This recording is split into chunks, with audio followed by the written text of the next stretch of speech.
Bonjour Isabelle. Bonsoir Nicolas, Oui, bonsoir plutôt. ça va? Ça va, oui. Je suis la première. Bah écoute, les autres sont là, mais ils n'ont pas ouvert leur Ah oui, vidéo. ça y est, ça arrive.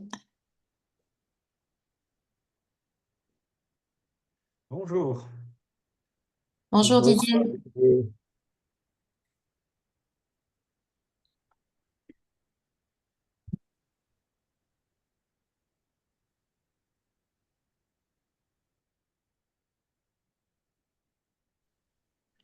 Yeah, it's happened sometime.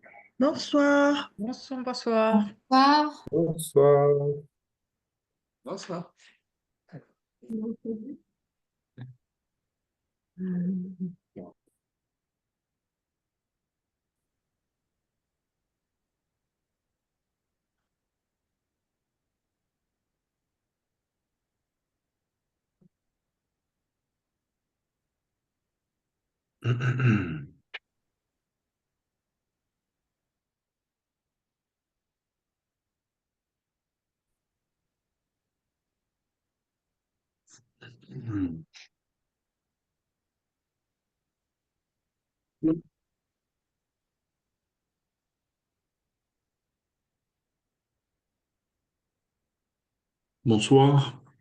Bonsoir.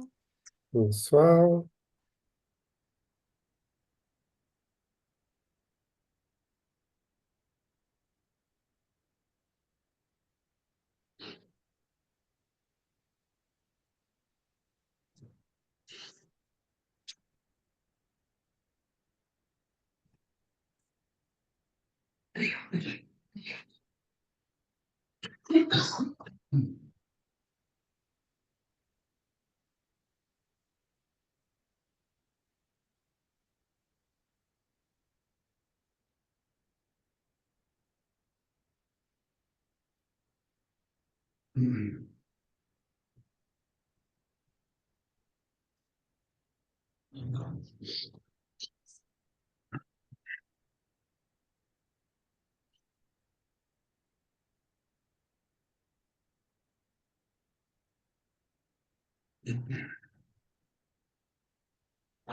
Bonjour.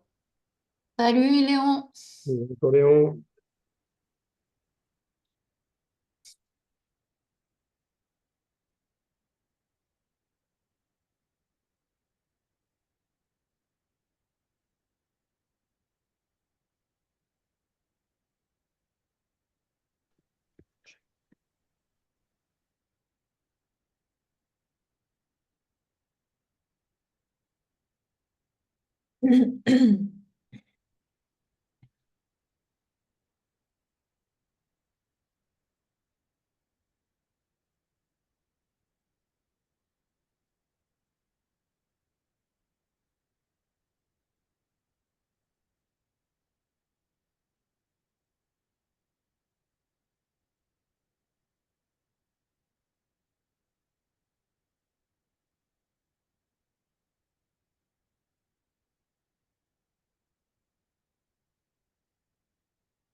Bonjour à tous.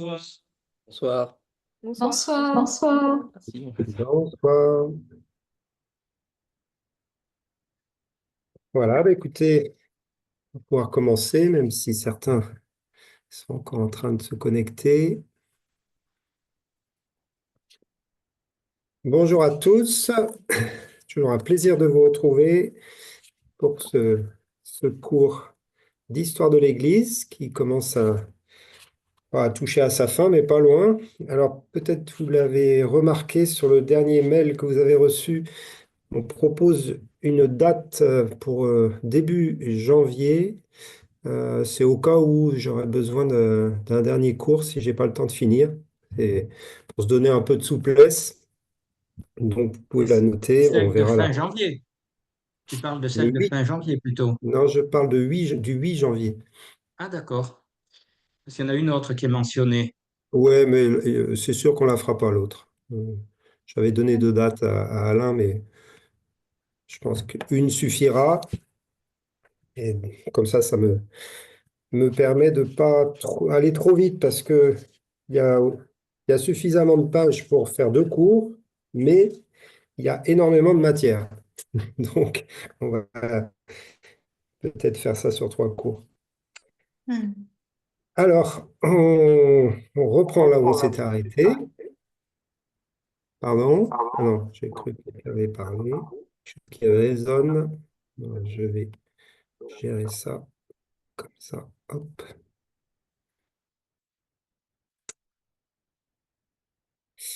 Voilà, donc on reprend à la fin de deuxième partie, on va dire, du XVIe siècle. On avait parlé donc la dernière fois de toutes les réformes et on avait fini avec le succès de la réforme dans toute l'Europe, toute une grande partie de l'Europe, à l'exception de l'Europe du Sud, hein. Tout le reste avait été gagné par cette grande réforme.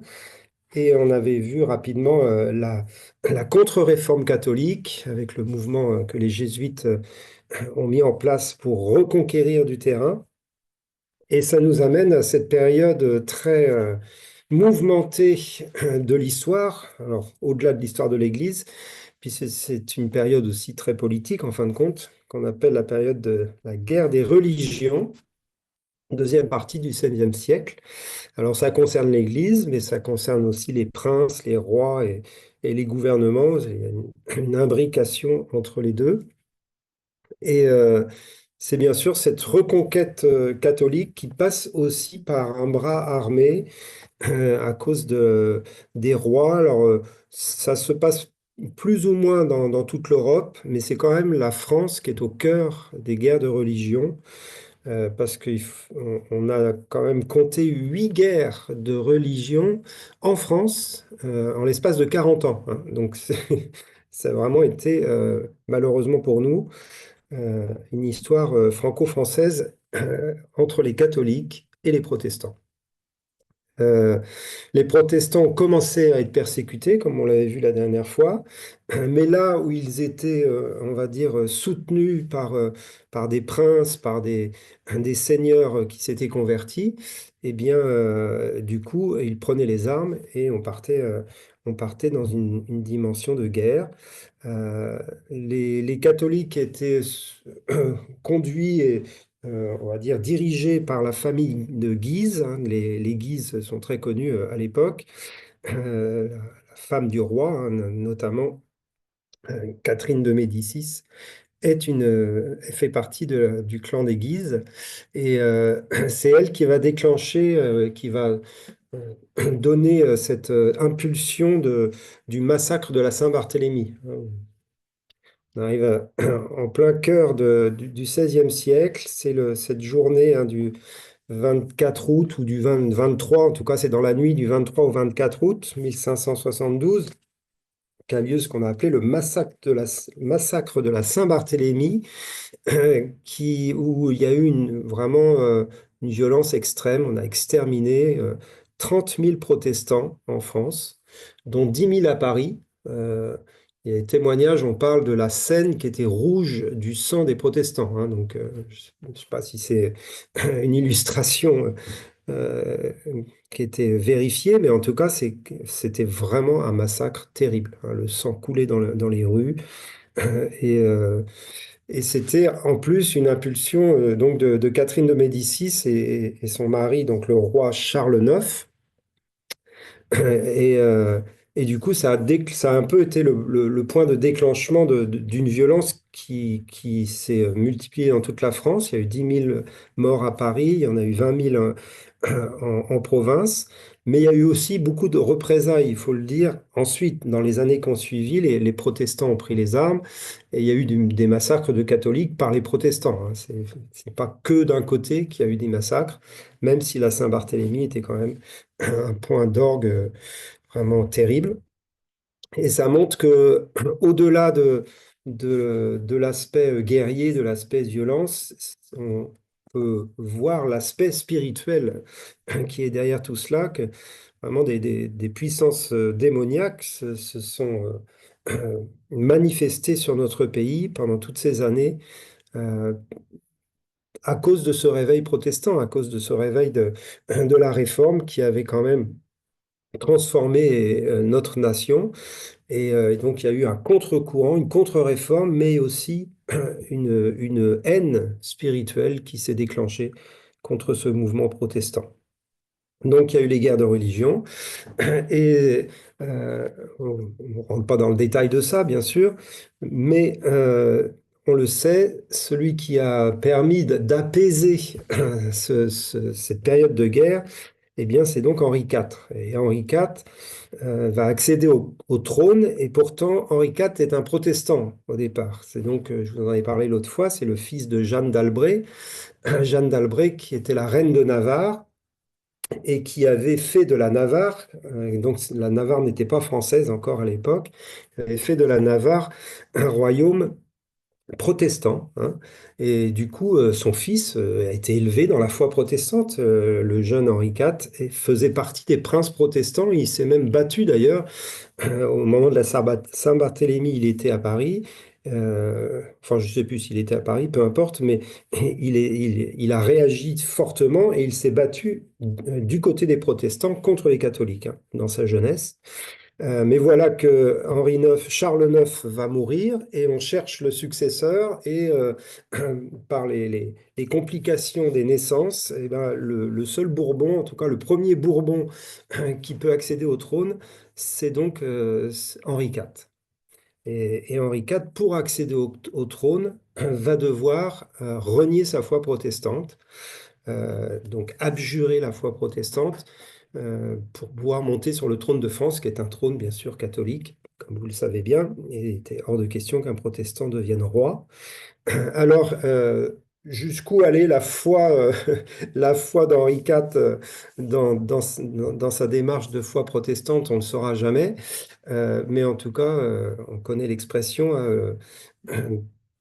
le, le trône est plus important que la foi pour lui. Et du coup, il va abjurer sa foi protestante. Mais en fin de compte, ça a été une grande bénédiction pour les protestants.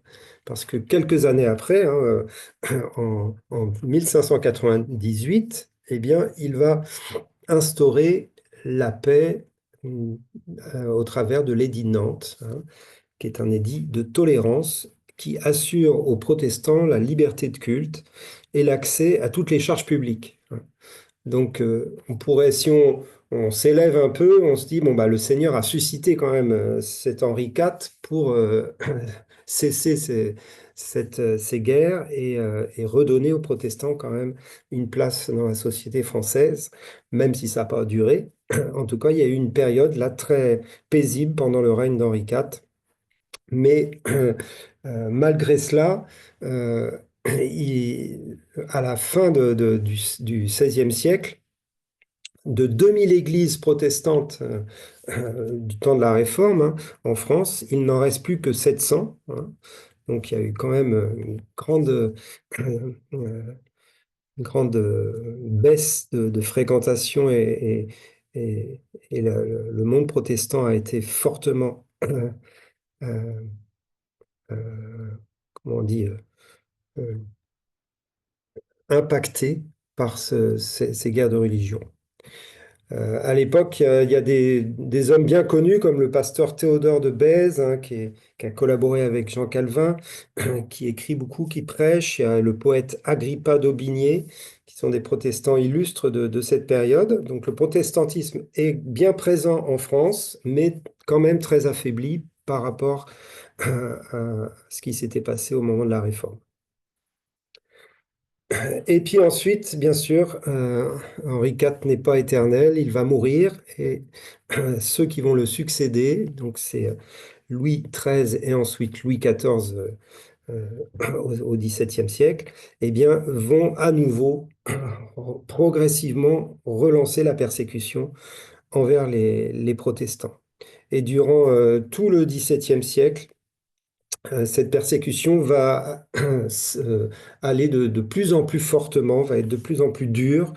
Euh, Louis XIII, c'est avant tout d'abord de la reconquête de certaines villes avec la contre-réforme, et puis il va vraiment construire des monastères, reconstruire des églises, former des prêtres, etc. Donc Louis XIII est très actif pour la religion catholique dans les villes qui étaient protestantes.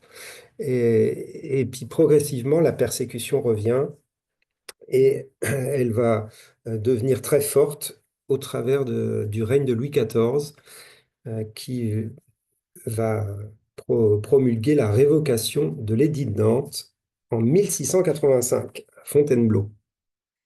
Donc cette révocation signe le départ, hein, de la persécution des Huguenots, hein. C'est à ce moment-là qu'on commence à les appeler les Huguenots. Et c'est une persécution terrible. Notre pays a vraiment vécu des temps de persécution forts. Et les Huguenots ont été ciblés par par le roi Louis XIV et tous ceux qui travaillaient avec lui, bien sûr, dans tout le sud de la France principalement, qui était resté beaucoup plus protestant que le nord. Donc c'est dans le sud que ces persécutions vont être déclenchées et elles vont devenir des persécutions euh, très physiques avec les dragonnades. Les dragonnades, c'est donc les dragons du roi qui vont aller chercher les protestants jusque dans les campagnes, jusque dans leurs villages, jusque dans leurs maisons, pour les mettre prisonniers, les faire prisonniers, les envoyer aux galères. On envoyait les hommes aux galères, les femmes en prison. Et ça a été vraiment une persécution qui a duré très longtemps, hein. Elle a commencé fortement dans ces années-là, mais elle a duré presque un siècle, hein. Pendant le XVIIe et le XVIIIe siècle, en fin de compte, jusqu'à la Révolution française, hein, donc jusqu'à la fin du XVIIIe, les protestants seront persécutés en France et devront vivre leur foi de manière cachée. On va le voir en détail. Ça commence par les dragonnades, mais ça continue plus ou moins fortement. Après Louis XIV, c'est le règne de Louis XV. Ça sera moins fort du temps de Louis XV, mais quand même, on continue à envoyer des protestants aux galères, on continue de les persécuter, on continue de les mettre en prison. Alors, au moment de la révocation de l'édit de Nantes, on revient un peu en arrière, les pasteurs eurent 15 jours pour quitter le pays, hein. Donc, c'était une des premières décisions qui était là. On demande à tous les pasteurs de quitter le pays, hein. Ils sont quand même plusieurs milliers. Les autres n'ont pas le droit de partir, par contre, donc les autres protestants n'ont pas le droit de partir, sous peine d'être emmenés aux galères, pour les hommes, et comme je le disais, de prison pour les femmes. Des milliers ont été arrêtés, des milliers sont partis aux galères, donc il y a eu vraiment tout un mouvement très fort de persécution dans le sud de la France principalement. Les temples furent démolis et le culte réformé interdit. Et les enfants vont être obligés d'être formés dans la religion catholique, hein. Donc les parents doivent renier leur foi. S'ils ne renient pas leur foi, ils sont emprisonnés. Et leurs enfants vont être formés dans la religion catholique, dans des monastères et autres écoles. Donc c'est vraiment quelque chose de très fort, de très dur. Et c'est à ce moment-là, dans ces années-là, qu'il y a eu donc le départ des Huguenots français, hein. sur plusieurs années, bien sûr, hein, ça ne s'est pas fait en 5 minutes, mais on en compte plus de 300 000 quand même qui ont quitté le territoire français. Et parmi eux, des gens qui étaient souvent des artisans, des commerçants, des gens qui avaient soit de l'éducation, soit du savoir-faire, qui étaient pas forcément que des paysans, hein. Et en tout cas, ceux qui pouvaient émigrer, c'était ceux qui avaient de l'argent, justement. Les paysans, eux, ils étaient obligés de rester. Et du coup, 300 000 Huguenots sont partis et ils ont fait la richesse des autres pays parce qu'ils sont partis tout d'abord, bien sûr, dans les pays protestants, beaucoup en Hollande, en Angleterre, en Allemagne, en Suisse, bien sûr. Donc ça, c'était la première vague d'émigration des Huguenots. Et ensuite, c'est de ces pays-là que les Huguenots partiront ensuite en Afrique du Sud et bien sûr aux États-Unis avec toute la colonisation qui se fait à l'époque. Mais la première vague, c'est d'aller en Europe et après de l'Europe, ils partiront. Pas tous, certains resteront en Europe. Donc ça appauvrit aussi la France financièrement. En tout cas, beaucoup de talents sont partis. Et ça a été une bénédiction pour les pays qui les accueillaient, bien sûr. Euh, les persécutions ont continué, comme je le disais, du temps de Louis XV. On a cette personne bien connue, un Marie Durand, qui a été emprisonnée à la tour de Constance, vous le savez. Enfin, c'est assez connu, à Aigues-Mortes.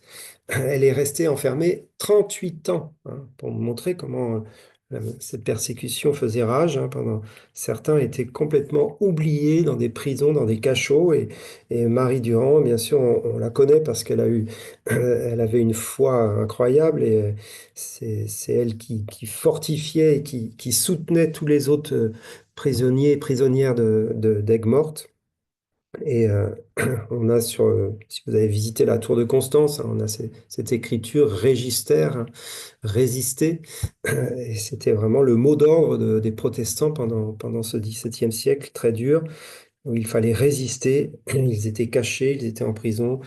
Et ça a duré, comme je vous le disais, presque jusqu'à la Révolution, sauf que c'est pas la Révolution qui a libéré les protestants, c'est Louis XVI. Hein, et on oublie souvent de le dire, Louis XVI, en 1787, il a promulgué un édit de tolérance à nouveau, hein. C'est à Versailles. Et cet édit de tolérance a permis eh bien, l'arrêt de la persécution des protestants. Et pendant cette période, qui a été donc une période de 100 ans, il y a eu plusieurs choses étonnantes qui se sont passées, toujours dans notre pays. La première chose, c'est ce qu'on appelle les églises du désert. L'église du désert, c'est donc ces églises protestantes qui n'ont plus de bâtiments, qui n'ont plus de temples, qui ne peuvent plus se réunir, qui n'ont même plus de pasteurs pour la plupart, mais qui continuent, hein, ces chrétiens continuent de persévérer dans la foi, de vouloir persévérer dans la vie fraternelle et dans la vie cultuelle, et ils vont le faire, ce qu'on appelle au désert. Alors l'église du désert, c'est l'église persécutée qui se cache, mais qui va se réunir eh bien, dans la nature, tout simplement. Et il y a plusieurs endroits très forts du désert. Il y a le Béarn, et dans le Béarn, c'était plutôt les forêts, hein. Dans les forêts, ils se réunissaient. Il y a tout le Languedoc, donc le sud de la France, surtout du côté de Nîmes, Montpellier, et jusqu'en Camargue. Donc c'était dans les garrigues qu'ils se réunissaient. Il y a ensuite au-dessus les Cévennes. Là, c'était dans les montagnes, les collines et les montagnes des Cévennes. Et le Dauphiné, donc le Dauphiné, c'est plus du côté des Alpes. Là aussi, ils se rassemblaient dans les montagnes. Donc ce sont des lieux de rassemblement euh, qui, euh, qui sont pas, on va dire, pas forcément donnés à l'avance. C'est-à-dire que parfois le samedi, ils savent toujours pas où est-ce qu'ils iront le dimanche, mais ils se donnent des rendez-vous comme ça secrets. Et il y a même des témoignages assez surnaturels de gens qui reçoivent du Seigneur le lieu où ils doivent se rendre, alors que personne ne leur a dit. Et quand ils arrivent, ils réalisent qu'il y a bien une assemblée qui s'est réunie à cet endroit-là. Donc il y a des choses très fortes qui se vivent. Et l'Église du désert, elle va durer des années, quoi. C'est pas juste une petite période, ça dure sur presque un siècle. Et ils n'ont pas de pasteur ou très peu de pasteurs. Du coup, les laïcs vont se mettre à prêcher. C'est quelque chose d'important dans cette période-là. Ils se mettent à prêcher, à diriger les cultes. On les appelle les prédicants, hein. C'est des prédicateurs laïcs qui sont parfois itinérants, qui se déplacent de désert en désert, en tout cas de lieu où l'Église se réunit vers un autre lieu. Et ce qui est assez fort aussi et marquant de l'époque, c'est que les femmes aussi deviennent prédicantes, hein. Et il y a beaucoup de femmes prédicantes dans cette période-là, surtout dans les Cévennes. Euh, et euh, et la deuxième chose, donc ça c'est le côté organisation du culte avec ces laïcs, mais la deuxième chose, c'est qu'il y a un réveil qui va éclater dans les Cévennes particulièrement, qui est le réveil prophétique des enfants cévenols, hein. Pas uniquement des enfants, mais c'est la particularité de ce réveil, c'est que c'est un réveil qui a aussi touché les enfants d'une manière très forte, un réveil prophétique à partir de l'année 1689. Des enfants et même des nourrissons, hein, il y a des témoignages incroyables, se mettent à prophétiser en appelant à la repentance, en appelant à sortir de Babylone. Donc il y a des textes qui sont parvenus jusqu'à nous aujourd'hui au travers d'un livre qui est assez connu, que vous avez peut-être lu, Le Théâtre sacré des Cévennes, qui raconte les témoignages de ce réveil prophétique des Cévennes avec ces enfants qui sont visités par le Saint-Esprit, qui se mettent à prophétiser. Et là où il y a vraiment une dimension surnaturelle, c'est que certains sont des bébés, donc ils ne parlent même pas et ils se prophétisent. Donc là, c'est vraiment le Seigneur au travers de leur bouche, se met à parler au peuple. D'autres, que ce soit des enfants, des ados ou même des adultes, se mettent à prophétiser dans un français parfait alors qu'ils ne parlent pas le français, ils ne parlent que l'occitan et le patois du village, hein. Donc, ils se mettent à prophétiser en français. Donc, il y a des signes comme ça très forts, et ils sont des milliers. Ils sont visités par l'esprit, ils ont des extases, ils roulent par terre. Donc, il y a des témoignages assez étonnants. Bon, c'est des visitations de l'esprit, comme on a pu en connaître aussi dans notre époque au XXe siècle. Mais là, on est dans un contexte vraiment complètement différent. C'est le contexte des Huguenots du XVIIe siècle, visités par l'Esprit de Dieu et par l'Esprit prophétique. Et c'est pour ça qu'on dit souvent que la France est vraiment un pays prophétique à cause de ce réveil-là, parce que il n'y a pas de réveil comparable à ce réveil des prophètes huguenots, des petits prophètes huguenots, ou cévenols, pardon. Il n'y a pas d'autre réveil comparable dans toute l'histoire de l'Église que ce réveil-là au niveau de la dimension prophétique. Voilà. Euh, Ils vivent aussi un, un message assez fort de sortir de Babylone. Alors Babylone, le jargon de l'époque, c'est bien sûr l'Église catholique, hein. Donc il faut sortir de Babylone, l'Église catholique, pour euh, continuer à vivre la vraie foi. Donc ça fortifie tous ces huguenots à persévérer dans leur démarche et dans l'Église du désert. Et puis après, à un moment donné, il va y avoir un message qui va commencer à monter dans ce réveil prophétique, qui est le fait de prendre les armes, hein. Et donc, nous, on a un peu de mal avec ce message-là. Comment est-ce que Dieu peut dire à son peuple de prendre les armes pour se battre? On ne saura jamais le fin du fin, on demandera au Seigneur à arriver au ciel si c'était bien lui qui parlait. Mais en tout cas, il y a toute une partie des Huguenots face aux dragonnades, hein, face à l'armée du roi qui attaquait, qui est toute une partie qui a reçu de Dieu de prendre les armes et de se défendre, hein. Et on les a appelés donc les Camisards. C'est donc la guerre des Camisards qui a commencé au début du 18e, en 1702.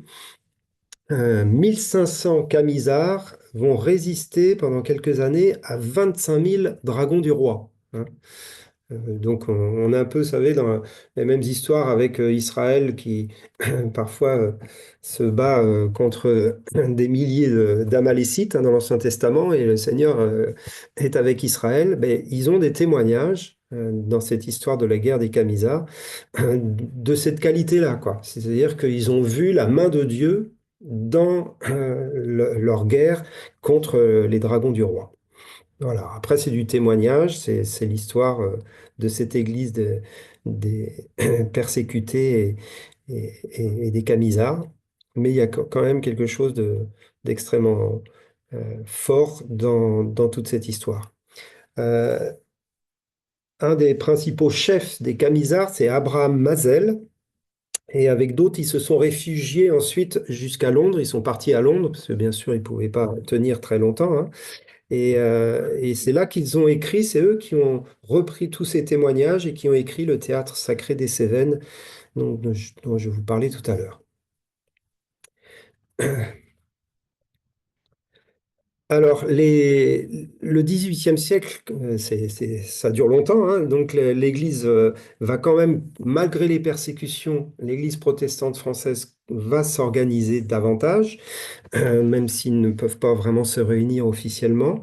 Et celui qui va être un peu l'artisan de toute l'organisation de cette église souterraine, c'est le pasteur Antoine Cour. C'est lui qui va former les pasteurs et les prédicants, justement, au désert. Et ensuite, il va partir en Suisse parce que ça devient trop dangereux de former les pasteurs. Et il va aller au séminaire de Lausanne, qui est un grand séminaire protestant de l'époque qui existe toujours aujourd'hui, hein, un lieu de formation. J'y suis allé d'ailleurs. Et c'est là qu'il va former ces jeunes pasteurs français qui viendront, sortiront de la persécution pendant 1 ou 2 ans pour se former chez Antoine Cour à Lausanne et qui repartiront au péril de leur vie en France pour prêcher l'Évangile, pour s'occuper de l'Église persécutée. Ils sont plusieurs centaines de jeunes Français viendront se former à Lausanne. Et ils repartiront servir l'Église de France au péril de leur vie. Et c'est donc Antoine Cour qui s'occupe de ça, avec d'autres, bien sûr. Alors, le seul bémol sur le ministère d'Antoine Cour, c'est que il va structurer l'Église, mais il va par contre interdire aux femmes de prêcher. Donc, ces femmes prédicantes qui commençaient à se lever et à prêcher au désert ne vont plus pouvoir. Elles auront interdit de prédication. Et il va aussi éteindre tout le prophétisme des enfants, certainement parce qu'il y avait des choses qui le gênaient et qu'il y avait peut-être de l'exagération, mais en tout cas, il a éteint la flamme du prophétique et il a éteint le ministère féminin. C'est un peu une opposition à ce que Dieu était en train de réaliser. On ne va pas lui jeter la pierre parce qu'il a fait aussi un travail remarquable. Voilà pour le réveil cévenol et cette période des Huguenots. Il y aura beaucoup de choses à dire, bien sûr, mais on est obligé d'avancer. Pendant ce XVIIe et XVIIIe siècle, il y a plein d'hommes qui vont se lever et de mouvements qui vont apparaître en France, mais également en Europe, qui vont être des mouvements un peu de réveil, en tout cas de, de renouveau.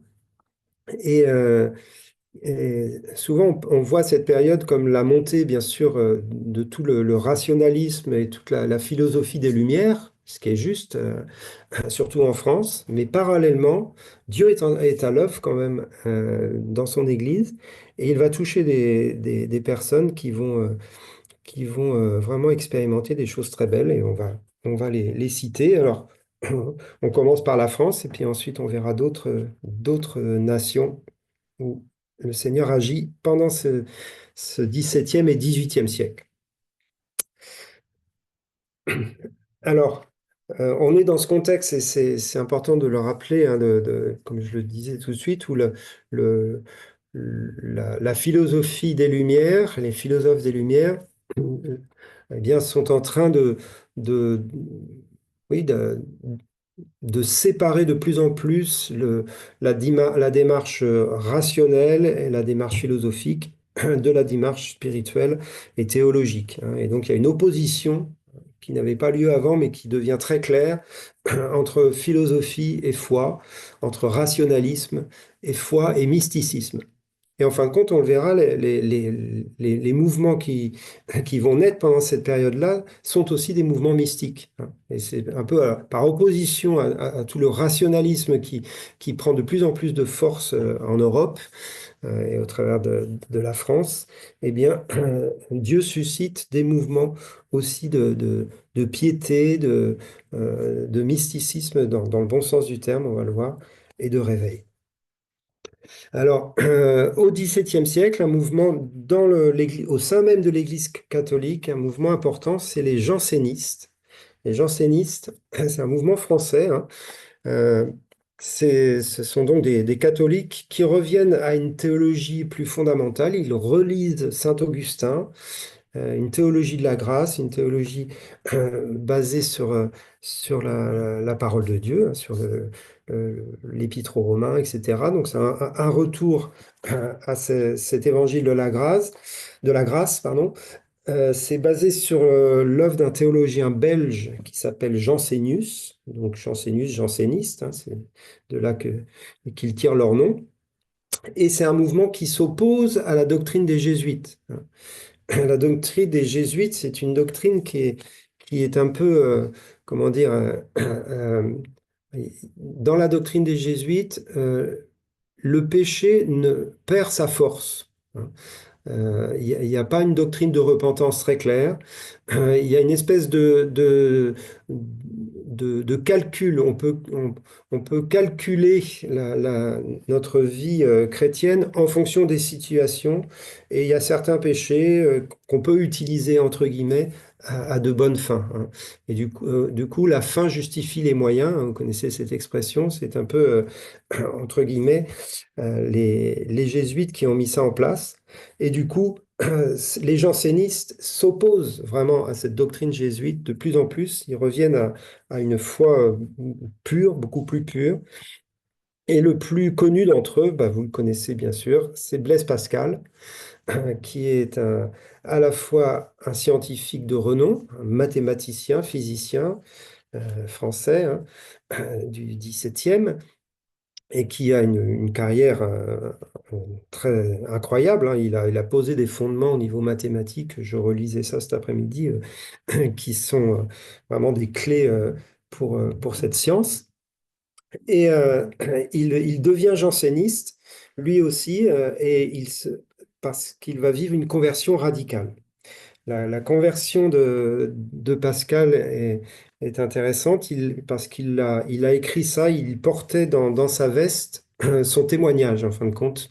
Il avait cousu son témoignage sur son cœur et il avait dans sa veste, et on a retrouvé dans sa veste son petit témoignage, ce qu'on appelle le mémorial de Pascal, le jour de sa révélation.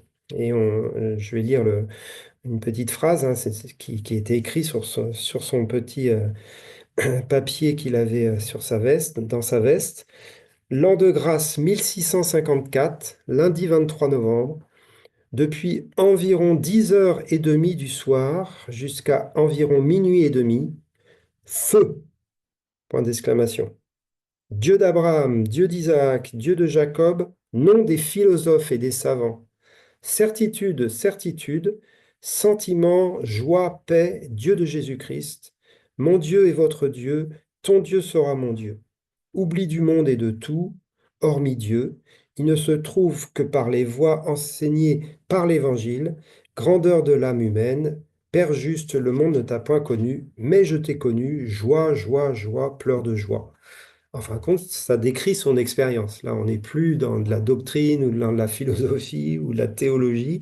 On est vraiment dans une expérience très forte d'une rencontre avec Dieu, d'une révélation de Jésus-Christ qui le remplit, hein. Il est rempli de joie, de paix.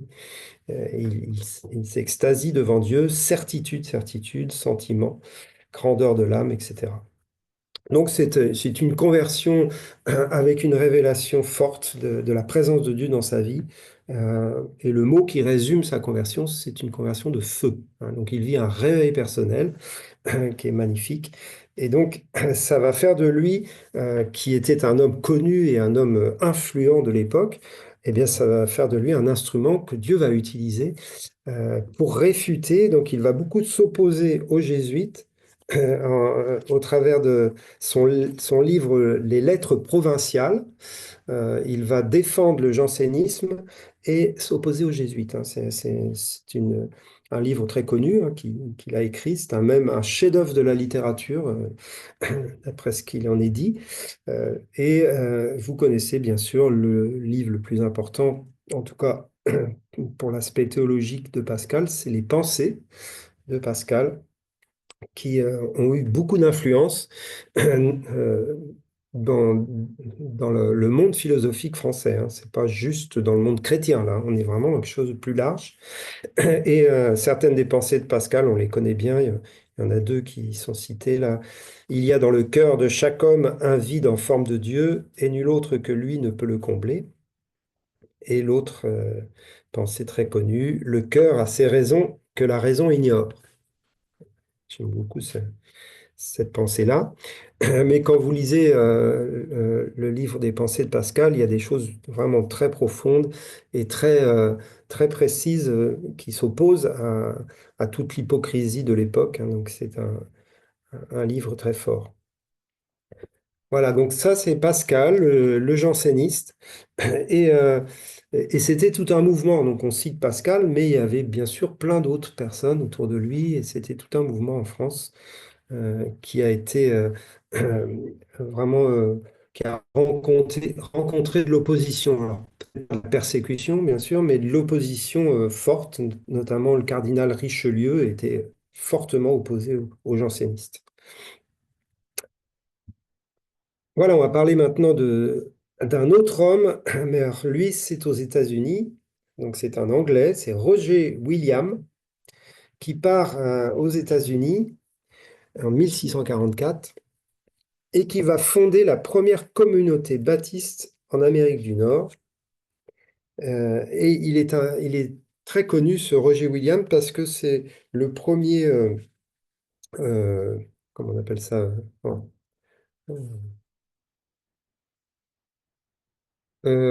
c'est le fondateur, excusez-moi, le fondateur de Rhode Island, hein, la colonie de Rhode Island, qui va devenir un État qui existe toujours aujourd'hui.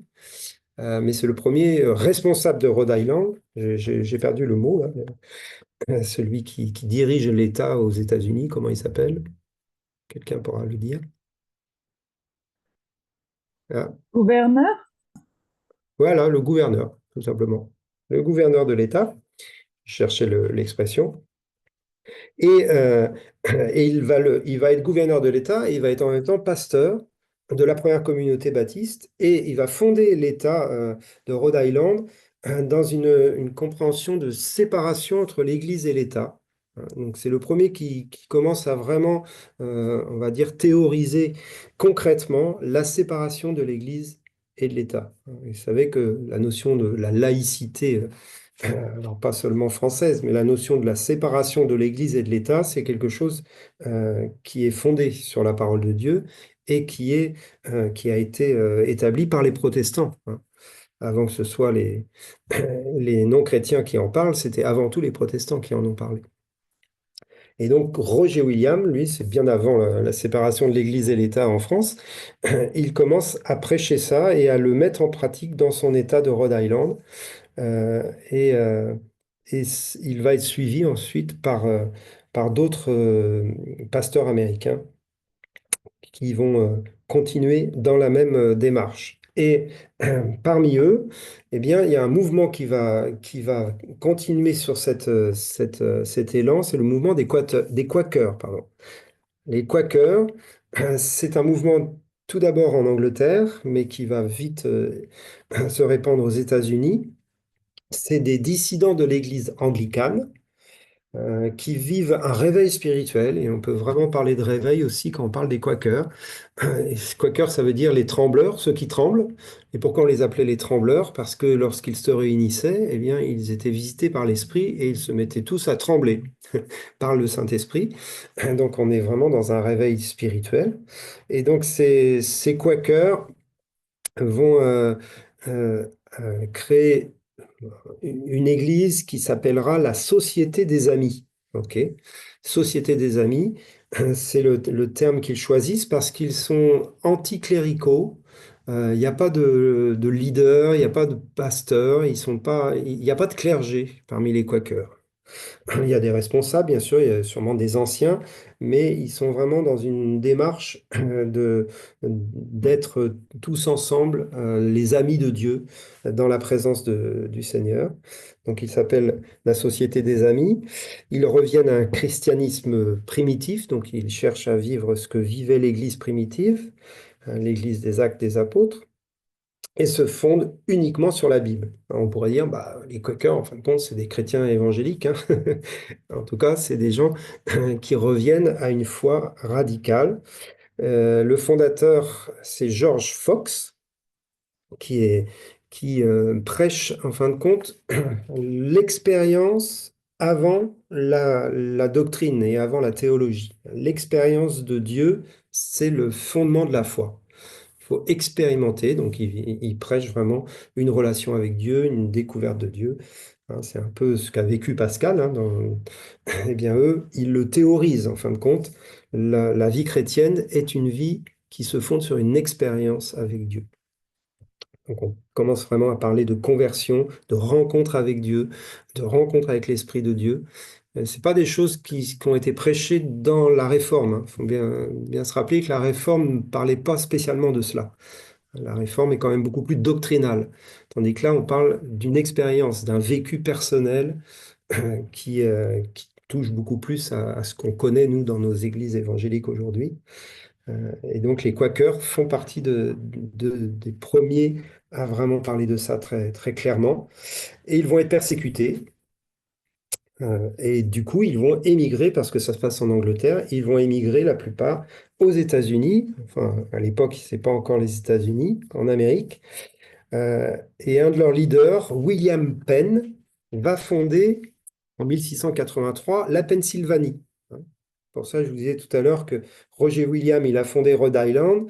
Lui, William Penn, il va fonder la Pennsylvanie et il va fonder la ville de Philadelphie. Hein. Philadelphie, qui est une ville américaine aujourd'hui.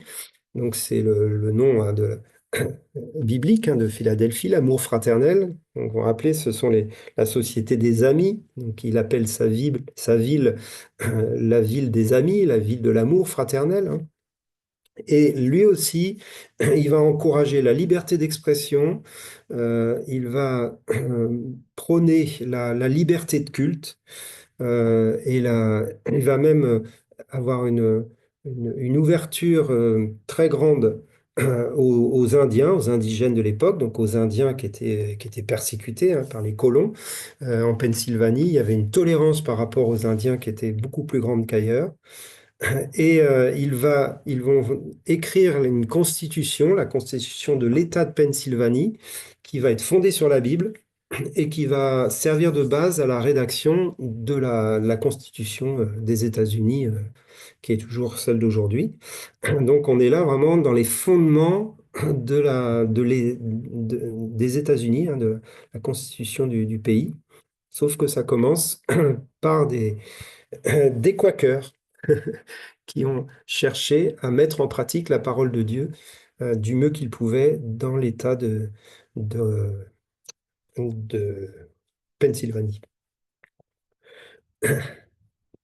Alors, il y a comme je vous l'avais dit une fois, je pense la dernière fois, quand il y a un réveil quelque part, il peut se passer le même réveil ailleurs sans qu'il y ait de lien entre les deux mouvements, et pourtant les mouvements se retrouvent et réalisent qu'ils vivent la même visitation. Et il y a eu des Quakers en France pendant la même période, dans le Gard, à Congénie, et on les a appelés les Clouflaries. En fin de compte, c'est ceux qui gonflent. Alors là, c'est pas ceux qui tremblent, c'est ceux qui gonflent. Bon. C'était un peu un- une moquerie hein, par rapport à ce mouvement-là, mais ils ont gardé ce nom-là parce qu'ils étaient gonflés de l'esprit, ils étaient remplis de l'esprit, ils soufflaient, etc. Mais ils vivent exactement ce que vivent les Quakers en Angleterre, sauf qu'ils le vivent dans les Cévennes. C'est un petit réveil, à nouveau dans les Cévennes, dans la terre. C'est comme s'il y avait un héritage qui a été repris hein, du XVIe siècle, après pendant la persécution. Et ces Quakers de Congénie vont quand même être considérés par le mouvement Quaker, reconnus comme faisant partie du même mouvement à la fin du XVIIIe. Voilà. Donc c'est étonnant, on n'en parle pas souvent de ces Kouflaïres là, mais ils font partie des Quakers et ils sont reconnus par le mouvement Quaker. Ensuite, on voyage maintenant en Allemagne, et on est au XVIIIe siècle maintenant. Et en Allemagne, et en Hollande également, il y a un grand mouvement qui va s'appeler les piétistes. Et c'est un mouvement de Dieu très fort. Là aussi, un mouvement de réveil, moins spectaculaire, dans le sens, il n'y a pas de tremblement, il n'y a pas toutes ces choses-là de l'esprit, hein, c'est moins pentecôtiste, on va dire. Mais c'est quand même un mouvement piétiste qui prône vraiment la passion euh, pour le Seigneur et une vie vraiment d'engagement radical. C'est pour ça qu'on les appelle les piétistes, une vie de piété radicale dans la prière, dans l'étude de la parole, une vie de disciple en fin de compte, hein, telle que nous aussi on pourrait la pratiquer aujourd'hui.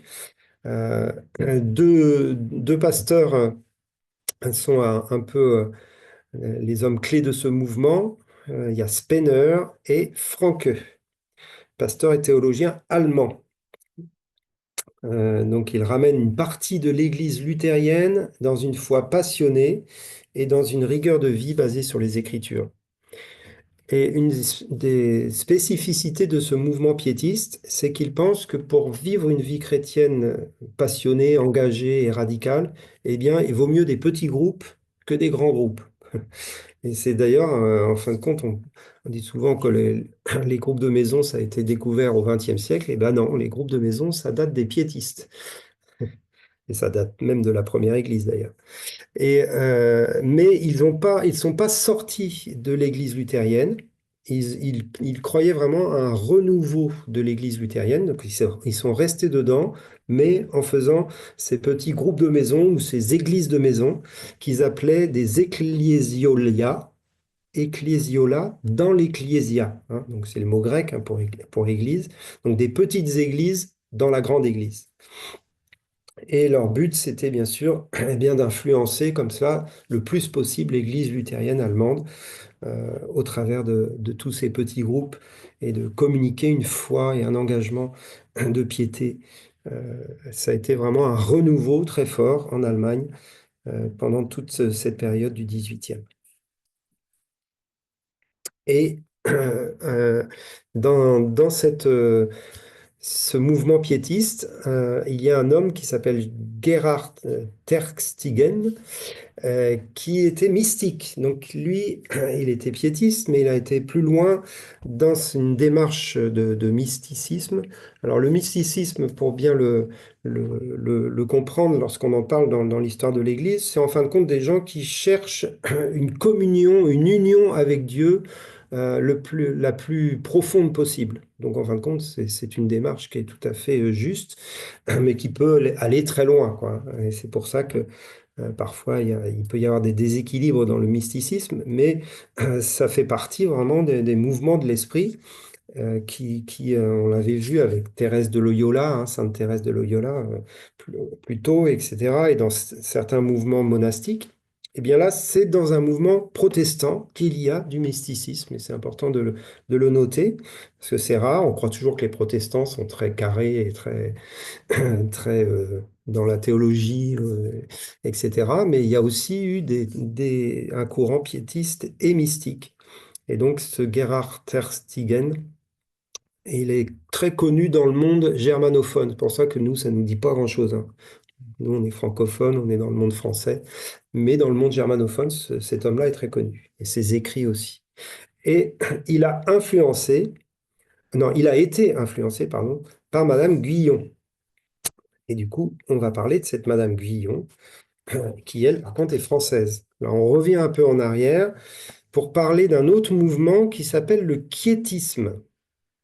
Le quiétisme, c'est un mouvement parallèle au piétisme, hein, c'est un peu à cheval, qui est arrivé peut-être un peu plus tôt, mais cette fois-ci, c'est dans le monde catholique. Donc, on n'est plus en Allemagne, on revient plus en France. Et c'est une démarche mystique. Et en France, c'est Madame Guyon, hein, qui est donc un peu la représentante de ce mouvement. Et Madame Guyon, c'était une femme de la haute société française. C'était pas une sœur, hein, elle n'était pas dans un couvent, c'était une femme qui vivait une vie tout à fait normale dans la société française, mais qui a eu une démarche de recherche de Dieu et une expérience très forte d'union avec Dieu, hein. Et elle a écrit des bouquins fantastiques sur cette union avec Dieu, euh, cette union spirituelle, d'esprit à esprit, de se perdre en Dieu, de demeurer en Christ, enfin des choses qu'on enseigne aujourd'hui, hein, dans nos églises et parfois qu'on retrouve, et en tout cas que l'on recherche, une vie contemplative, une vie d'adoration, une vie de communion. Sauf que ça n'a pas du tout plu à l'Église catholique de l'époque, parce que elle ne vivait pas ça dans un couvent, justement. Si elle avait vécu ça dans un couvent enfermé entre quatre murs, il n'y avait pas de problème. On peut vivre tout le mysticisme qu'on veut. Dans ce cadre-là, personne ne te voit, tu influences personne. Sois mystique, ça dérange personne. Sauf que elle le vivait chez elle et elle encourageait les autres à vivre les mêmes expériences. Donc elle recevait des gens chez elle, elle enseignait, elle expliquait ce qu'elle vivait, elle témoignait. Et elle influençait beaucoup de monde à vivre. Et elle disait, il n'y a pas besoin d'être une bonne sœur, il n'y a pas besoin d'être un moine, il n'y a pas besoin d'être un prêtre. N'importe quelle personne qui croit en Dieu, hein, n'importe quel catholique pratiquant, peut entrer dans une dimension mystique d'union avec Dieu. Et ça plaisait pas au clergé, bien évidemment. Elle avait quand même un soutien, c'est ce qui lui a permis d'avoir quand même de l'influence, c'est Fénelon. Fénelon était un archevêque catho, hein, et il était théologien. Donc lui, il l'a soutenu, mais par contre, les autres ne la supportaient pas, au point où elle va être arrêtée et elle va être mise en prison, hein. Donc il y a vraiment une persécution très forte de cette Madame Guyon. Pendant plus de 10 ans, elle sera enfermée à la Bastille. Et d'ailleurs, c'est à la Bastille qu'elle écrira aussi beaucoup d'œuvres.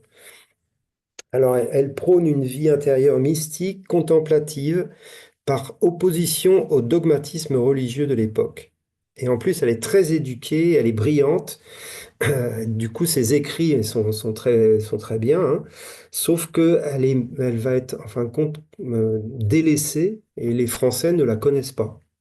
Demandez à quelqu'un, Madame Guyon, dans la rue, personne ne sait qui c'est, alors qu'elle est très connue à l'extérieur de la France. Ses écrits vont être traduits en anglais, en allemand, et donc elle fait partie quand même de personnes qui ont influencé l'Église protestante et, et anglicane, etc., mais pas la France, pas l'Église catholique en France. Et bien sûr, pas l'Église protestante en France non plus, parce que du coup, ces livres ont été perdus.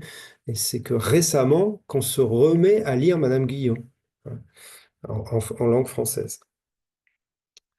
Euh, donc voilà, donc ça fait partie de ce mouvement quiétisme, qui est le mouvement catholique mystique de l'époque, qui avait été encouragé aussi par Fénelon, mais qui n'a pas pu bien s'épanouir, qui n'a pas pu se manifester au-delà à cause de, encore une fois, la persécution. Malheureusement, notre pays est un pays qui étouffe les mouvements de réveil, hein. C'est un peu ce qu'on peut tirer de toute cette histoire. Et là maintenant, on change encore de nation et on va aller parler du réveil morave. Le réveil morave est un réveil important de l'histoire de l'Église parce que c'est un réveil piétiste, donc c'est un réveil de piété et de prière, comme on va le voir, mais c'est aussi un réveil missionnaire, hein. Et c'est pour ça que le réveil morave est quand même une clé dans l'histoire de l'Église, parce qu'il marque un tournant par rapport à la dimension missionnaire, hein. Et les missionnaires qui viendront ensuite au 19e siècle se réclament quelque part du mouvement des Moraves. C'est un peu les Moraves qui ont déclenché cet élan missionnaire, sauf qu'ils l'ont fait suite à un réveil euh, très fort euh, qui a eu lieu donc à Ernout, en Prusse de l'époque, l'Allemagne d'aujourd'hui. Alors c'est le comte Zinzendorf, hein, qui était un piétiste, donc on a vu tout à l'heure le mouvement des piétistes, donc il était dans l'église luthérienne, mais piétiste prussien, allemand, et il va vivre une conversion radicale devant un tableau du Christ en croix. C'est là où le Seigneur se réveille à lui, se révèle à lui. Et c'est d'ailleurs souvent un exemple qu'on prend, la conversion de Zinzendorf, pour montrer que la dimension artistique, et notamment la dimension de la peinture, peut être utilisée par Dieu pour produire des réveils incroyables, parce que c'est au travers d'un tableau quand même. Bref, et en 1722, il va fonder la communauté de Ernout. Donc Ernout, c'est en fin de compte, vu que c'est un comte, Ernout, c'est le village où il y a son château, hein.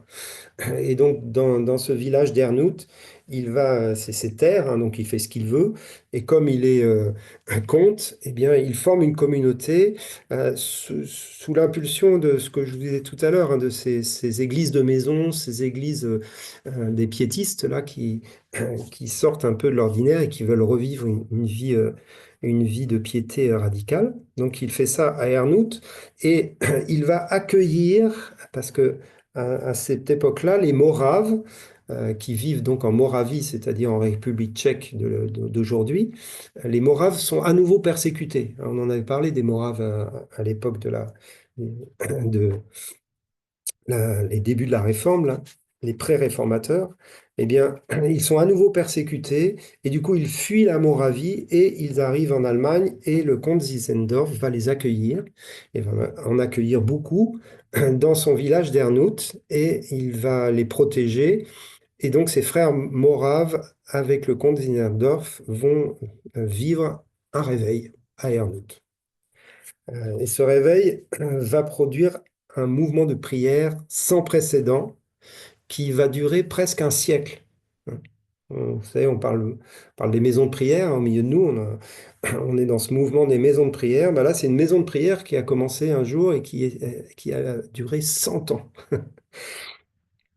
Euh, En 1927, après des temps de repentance et de réconciliation, le Saint-Esprit les visite durant 2 semaines. Donc il y a vraiment un moment de visitation de Dieu, c'est pour ça qu'on parle d'un réveil, hein. C'est la clé la définition d'un réveil, c'est qu'il y a un jour clé ou une période clé de visitation du Saint-Esprit qui déclenche quelque chose qui va ensuite se multiplier et porter du fruit. Mais il y a un jour J, il y a un moment de visitation. Donc ils vivent cette visitation pendant 2 semaines et ensuite ils décident de créer une chaîne de prière continuelle en priant chacun 1 heure par jour. Et c'est une chaîne qui ne s'arrête pas. C'est-à-dire que 24 heures sur 24, il y a toujours quelqu'un qui prie à Ernout, hein. Et ça va durer un siècle. Parce que des gens vont les rejoindre, etc. Et ils vont former des disciples, ils vont former euh, toute, euh, toute une compagnie de prieurs. Et le fruit de cette prière, c'est qu'ils vont avoir un appel missionnaire extraordinaire. Ça va être un élan missionnaire qui va les envoyer dans des endroits aux extrémités de la Terre, hein, jusqu'en Inde, Groenland, en Afrique, dans les Antilles. Et ça, c'est quelque chose de très nouveau. À l'époque, on ne part pas comme ça évangéliser au bout du monde, hein. C'est pas encore le grand élan missionnaire du 19e. Donc c'est très nouveau et c'est très radical. Et en 1760, hein, c'est-à-dire 40 ans après ou 35 ans après, on compte déjà 226 missionnaires partis dans 28 pays pour y prêcher l'Évangile et fonder des communautés et des écoles. Donc, les frères Moraves ont été vraiment à l'avant-garde des missions évangéliques, en donnant un exemple de vie consacrée, d'abnégation au service des sociétés, là où ils vont, au service des populations. Ils annoncent l'évangile, mais ils sont vraiment dans une démarche de service et d'amour. On n'est pas là dans l'évangélisation des jésuites qui amènent toute une culture et parfois par la force, hein. À l'époque, c'est eux les missionnaires, ce sont les jésuites, hein. Mais là, on est vraiment dans un- une mission beaucoup plus conforme à la pensée évangélique et à l'amour de Dieu. Et vous voyez, hein, 226 missionnaires dans 28 pays. À l'époque, ils n'ont pas l'avion ni le train. Donc, c'est des vies entières qui sont envoyées et consacrées à l'évangile et à la mission. Donc voilà, ça c'est le réveil morave. Donc ça part d'Allemagne, hein, mais ce sont la plupart des moraves qui viennent de Moravie. C'est pour ça qu'on parle du réveil morave. Et ça nous amène maintenant à un autre réveil très important qui va avoir lieu en Nouvelle-Angleterre. Alors la Nouvelle-Angleterre, elle est aux États-Unis, hein. Sa capitale, c'est Boston à l'époque. Et ce réveil de Nouvelle-Angleterre, qui a lieu au XVIIIe siècle, à partir de 1730, et c'est ce qu'on appelle le Grand Réveil, c'est son surnom, le Grand Réveil. Il y a eu deux grands réveils aux États-Unis. Le Grand Réveil avec Jonathan Edwards et le Grand Réveil au XIXe siècle, donc celui-là c'est XVIIIe, avec Charles Finet, dont on parlera plus tard.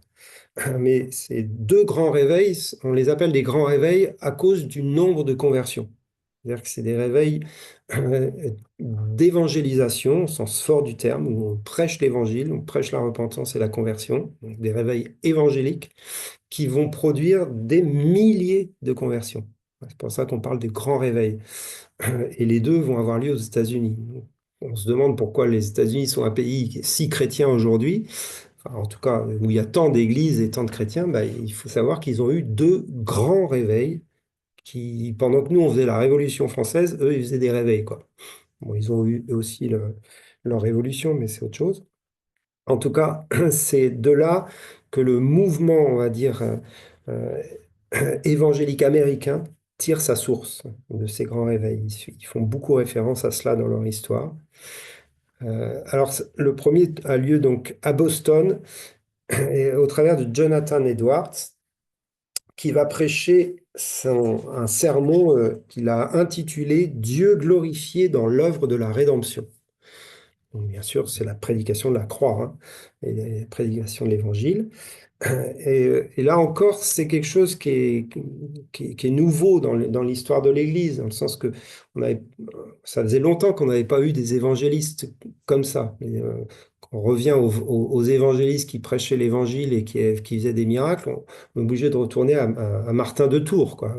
C'est beaucoup plus dans le passé, quoi. C'est beaucoup plus proche du début de l'Église primitive. Là, on est au XVIIIe siècle. Et il reprêche cet évangile de la croix. Et ça a un effet sur l'auditoire incroyable parce que l'Esprit de Dieu agit. Et c'est un réveil qui éclate dans son église de Northampton. Donc c'est en Nouvelle-Angleterre. Il prêche, alors c'est la caractéristique de ce réveil, il prêche beaucoup sur l'enfer. C'est le truc qu'on fait plus aujourd'hui, hein. Surtout, on nous dit, surtout, prêchez pas l'enfer, vous allez faire fuir tout le monde. Et eux, ils hésitaient pas, quoi. Ils disaient, vous allez tous en enfer si vous vous convertissez pas. Et c'est bien sûr, c'était conduit par l'Esprit de Dieu. Et bien sûr, ils annoncent le salut, la croix et le salut par la grâce seule, bien évidemment, repentance et foi. Bon, c'est le message de l'Évangile, hein, rien de nouveau sous le soleil. Mais il y a un tel mouvement de l'esprit que les gens crient, ils tombent à genoux et ils crient tellement ils ont peur d'aller en enfer, tellement ils sont convaincus de péché, tellement ils réalisent qu'ils sont séparés de Dieu. Les gens manifestent, alors c'est très sentimental, c'est très Il y a beaucoup de critiques qui sont faites d'ailleurs sur ces réveils-là, parce que bon, tout le monde dit c'est trop sentimental. Mais en tout cas, vécu de l'intérieur, il y a vraiment une œuvre de l'esprit qui est extrêmement forte. Et on peut lire un des extraits de témoignages. Les gens crient, tremblent, tombent par terre, parfois s'évanouissent, ils pleurent sur leurs péchés, ils se lamentent, puis ils éclatent de rire, ils se relèvent en dansant de joie, touchés par la grâce de Dieu et l'assurance de son pardon. Le réveil se propage comme une traînée de poudre dans toute la Nouvelle-Angleterre et au-delà, plus d'un cinquième de la population se convertit. Un cinquième de la Nouvelle-Angleterre, comme je vous disais, c'est vraiment un grand réveil. Et vous voyez, c'est très expérimental.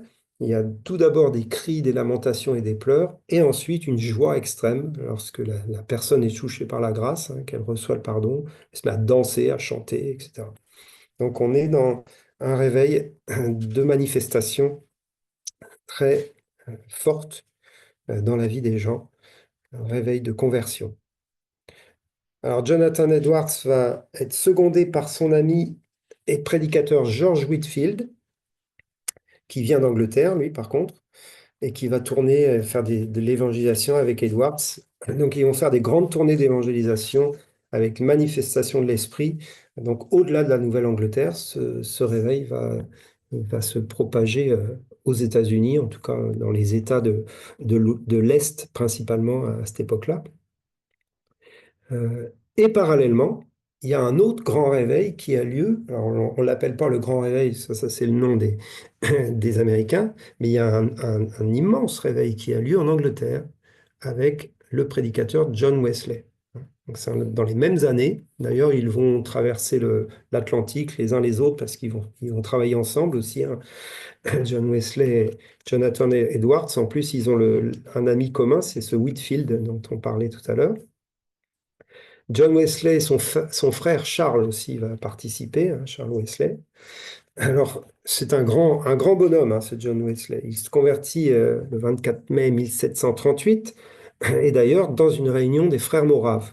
Hein, donc, vous vous rappelez, les réveils en Moravie, ils viennent en Angleterre pour prêcher l'Évangile, et c'est Wesley qui se convertit. Donc, on voit l'action de l'Esprit de Dieu, l'enchaînement,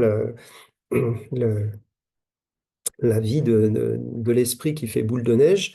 Et John Wesley va vivre une conversion radicale tout de suite et va se mettre à prêcher l'évangile. Il va devenir un des plus grands prédicateurs de l'évangile de tous les temps, John Wesley. Euh, au début, il n'a pas l'intention de quitter l'Église d'Angleterre, hein, l'Église anglicane, mais il est de plus en plus critiqué parce que son message est trop simple et son message attire trop de gens et ça fait trop de bruit, il se passe trop de choses. Donc à la fin, il arrête de prêcher dans les églises et il va prêcher dehors. Et il va prêcher dans les champs, il va prêcher sur les routes, il va prêcher dans les villages, il va prêcher sur les places de marché, il va prêcher dans les villes. Bref, c'est vraiment le prédicateur de l'évangile tel qu'on l'aime, j'allais dire, hein. Mais il attire des foules entières, hein. Les gens se précipitent par centaines, voire par milliers pour écouter les prédications de Wesley. Il va rassembler parfois jusqu'à 20 000 personnes à la fois, hein, qui se convertissent, qui se tournent vers Dieu. Donc c'est pareil, c'est un message euh, un peu du même type au départ que celui de Jonathan Edwards, prêche l'évangile, prêche la croix, etc.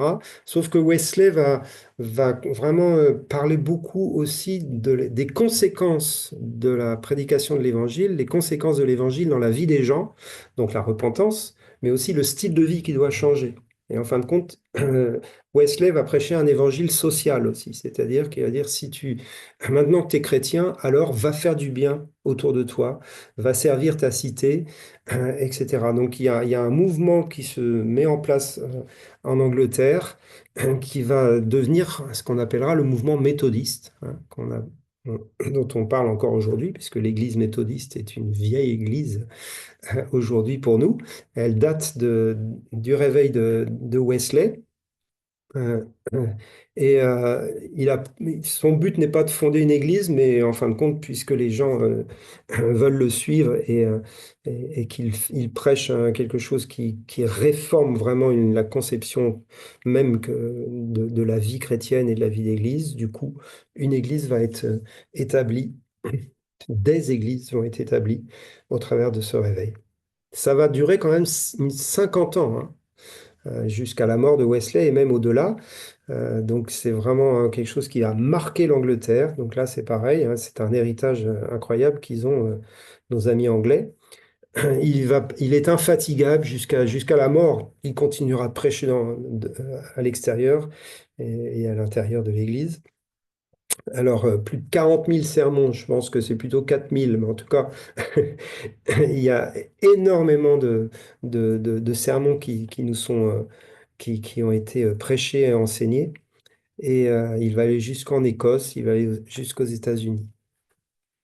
Et un des enseignements de Wesley, donc il y a l'évangile social, le fait de toucher la cité, et un autre des enseignements de Wesley qui est très intéressant, c'est la perfection chrétienne. Il va prêcher la perfection chrétienne presque comme une deuxième expérience après la nouvelle naissance. Et il va dire, il y a une sanctification totale. On peut atteindre la sanctification totale dans une expérience de sanctification et de radicalisation de notre vie par l'amour de Dieu, par une révélation de l'amour de Dieu. Il y a un livre que j'ai lu d'ailleurs qui est très intéressant sur la perfection chrétienne de John Wesley. C'est un peu, ça va un peu loin peut-être dans la radicalité de cet enseignement. Je ne sais pas s'il est complètement biblique, mais en tout cas, il pousse vers une perfection de vie chrétienne qui donne envie, quoi.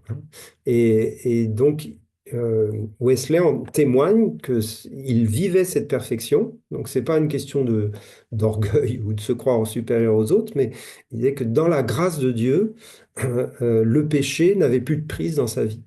Et ceux qui le suivaient, ceux qui marchaient avec lui, hein, s'appelaient les parfaits. Donc au début, l'Église méthodiste, c'est une église radicale et qui vit cet engagement radical, mais c'est pas une perfection obtenue par les œuvres, c'est une perfection obtenue par une expérience de Dieu, hein. Donc il prêche là encore une expérience. Voilà. Donc la sainteté, hein, c'est devenu ensuite, malheureusement, dans l'Église méthodiste, juste une doctrine, juste un message, quoi. Mais il n'y a pas le feu du réveil avec. Mais ça part quand même d'une expérience très forte que John Wesley a vécue avec ses disciples. Voilà pour le réveil méthodiste, le réveil de John Wesley. Donc, vous voyez, pendant que la France persécute les Huguenots, les Anglais et les Américains vivent des réveils extraordinaires, quoi. Donc on comprend mieux, hein, maintenant l'héritage qu'ont eu ce monde anglophone. Et les Allemands, eux, ils avaient les piétistes pendant la même période, hein. Donc, quand même, chez nous, il y a eu de l'opposition. Alors, ces mouvements spirituels au 18e, il y a des musiciens qui vont être touchés par la grâce de Dieu, et c'est bien de les citer parce qu'ils sont très connus aujourd'hui encore et qui font partie de ces mouvements spirituels. Il y a tout d'abord Jean-Sébastien Bach, que vous connaissez tous, qui est un compositeur luthérien allemand, musicien, chef d'orchestre, enfin. Et il était très modeste, Jean-Sébastien Bach. Il est père de famille, il est fidèle dans son église, et il est même engagé dans son église, dans la louange, dans la musique, hein. Et c'est une église luthérienne, et lui, il fait partie du courant piétiste, hein. Jean-Sébastien Bach, c'est un piétiste. Il s'engage dans une foi de piété. Et bien sûr, Dieu lui a donné un don extraordinaire, hein, c'est un génie, il n'y a pas d'autre mot, hein. Et il va composer tout ce que vous connaissez de Bach, mais spécialement, il va mettre la passion des évangiles de Matthieu et de Jean en musique, hein. Donc la Passion de Jean-Sébastien Bach, c'est vraiment une œuvre inspirée par Dieu, bien sûr en musique classique. Et un autre compositeur connu de l'époque, c'est Georges Friedrich Händel, lui aussi luthérien, allemand, qui va composer le célèbre oratorio, le Messie de Händel, hein. Donc c'est de la musique sacrée, magnifique, le Messie de Händel. Je ne sais pas si vous avez déjà écouté, c'est juste magnifique. Et ce sont des gens qui avaient une foi engagée, une foi de piétiste. Voilà, et on va terminer avec ce qui se passe en France à cette époque-là, à la fin du 18e. Eh bien, il y a la Révolution. Nous, on donne pas dans le piétisme. On a d'autres préoccupations, donc on va pas raconter l'histoire de la Révolution, mais malheureusement, on est là, quoi. Donc, la bonne chose qui vient juste avant, je vous l'avais dit tout à l'heure, c'est que Louis XVI va faire un édit de tolérance pour les protestants, donc il va libérer les protestants dans la pratique de leur culte et dans la liberté d'expression. Mais juste après, donc, c'est la fin de la royauté en France. Et, euh, et les chrétiens vont vivre très difficilement cette période-là, parce que les révolutionnaires, bien sûr, ont une haine contre l'Église. Alors, pas contre les chrétiens en tant que tels, mais contre l'Église, hein. Il y a les nobles et il y a le clergé, hein, contre lesquels les révolutionnaires s'opposent à cause de toute l'histoire, etc. Et en plus, le catholicisme est spécialement visé parce que le catholicisme, c'est la religion du roi, c'est la religion des dominants, c'est la religion qu'il faut abattre, quoi. Et du coup, il va y avoir division dans le clergé catholique, mais même protestant, parce que l'Assemblée constituante, hein, qui est l'Assemblée donc nationale, la nouvelle Assemblée révolutionnaire, va exiger que le clergé soit nommé par le peuple, c'est-à-dire qu'il soit élu. Donc il fallait que les prêtres se fassent élire pour pouvoir continuer à exercer leur ministère, les prêtres et les pasteurs. Et bien sûr, beaucoup d'entre eux ont refusé cela, hein, parce que pour eux, ce n'était pas juste. Donc certains sont restés prêtres élus par le peuple, et tout un tas d'autres prêtres ont refusé de suivre ce mouvement, et ils ont donc été persécutés. Et lorsque la terreur est arrivée, eh bien, on les a tout simplement tués en les emmenant à l'échafaud. Et il y a eu des milliers de prêtres. On parle souvent des nobles, on parle toujours des nobles à qui on a coupé la tête. Mais il y a eu des milliers de prêtres, de religieuses et de religieux, de moines, à qui on a coupé la tête également, hein. Donc, parce qu'ils avaient refusé de suivre le mouvement révolutionnaire et d'entrer dans le système. Euh, Certains ont quitté le pays, mais la plupart ont été tués, tout simplement. On les a humiliés. euh, On les a spoliés également. Bien sûr, toute la richesse de l'Église, comme la richesse des nobles, hein, a été volée. On a pillé les églises, on a pillé les monastères. Et sous l'impulsion de Robespierre, c'était le plus virulent, le plus anti-religieux, anticlérical. On a changé le calendrier chrétien et on a mis en place le calendrier révolutionnaire, hein, vous vous rappelez.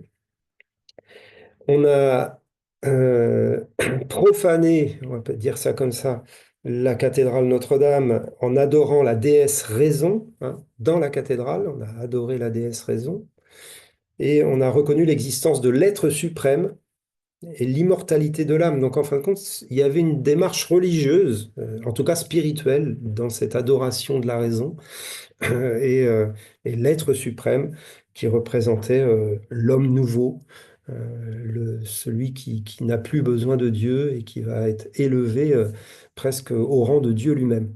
Donc on est vraiment dans une démarche spirituelle au moment de la Révolution, également par les révolutionnaires.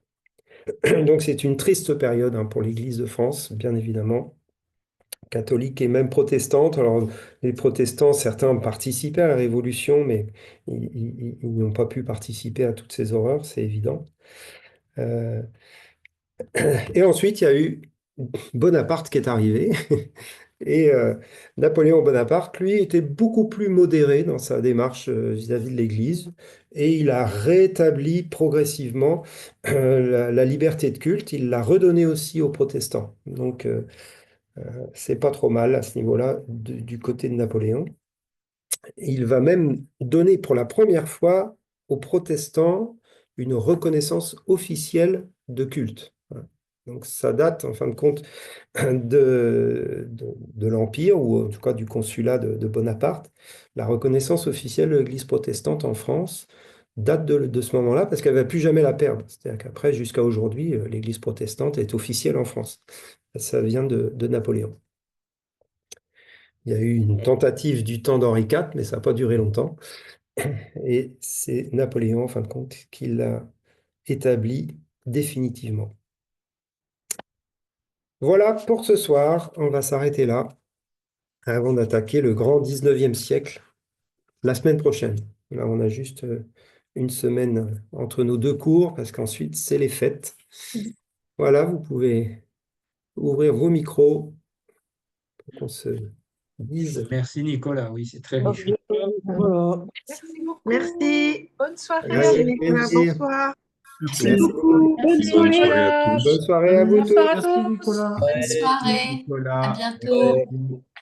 Ciao, ciao. Bonne soirée. Oui. J'ai mis une note dans le chat, Nicolas, Ah, parce que j'ai pas c'est regardé. Bonaparte qui a donné le vieux temple aux protestants toulousains.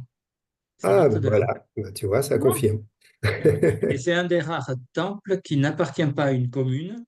En 1905, ce n'était pas la commune de Toulouse qui doit l'entretien, mais c'est l'État. Ah, ok. Il est à Oui. quel endroit, Et, ce vieux temple? au centre-ville, à Toulouse, c'est pas loin de la place du Capitole, c'est rue Pargaminière, Ah au oui, 70. Voilà. ok. Ah, super. Bon, merci en tout cas, Nicolas. Allez, Merci. Allez, Bonne ciao merci. soirée. Nicolas. À Ciao, Merci ciao, beaucoup. bientôt. et aussi.